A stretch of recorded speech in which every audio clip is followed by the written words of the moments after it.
One of the questions people ask is about the book of Micah, where Micah the prophet says, "He's told you, O mortal, what is good. And what does the Lord require of you but to do justice and to love kindness and to walk humbly with your God?" Part of the question is this relevant today? Part of it is, what might this look like today?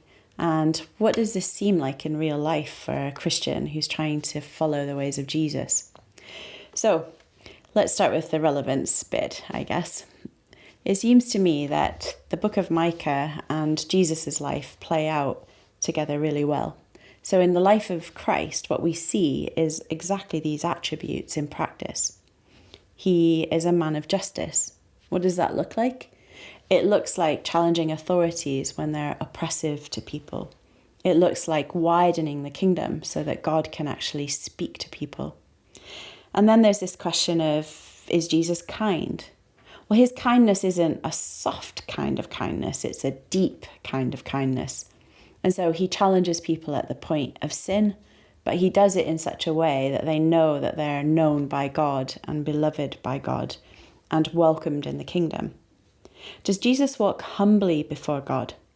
It seems almost as if in the life of Christ we see somebody who's so attuned to the Father heart of God that he lives and acts and corresponds everything about his life to who God is. And so his humility is one of suffering, of grace, of engagement, of prayer, of request, of submission and of obedience. So if Jesus fulfills Micah as a challenge to Israel, what about us then? What might it look like to be people of justice and kindness and humility in the here and the now?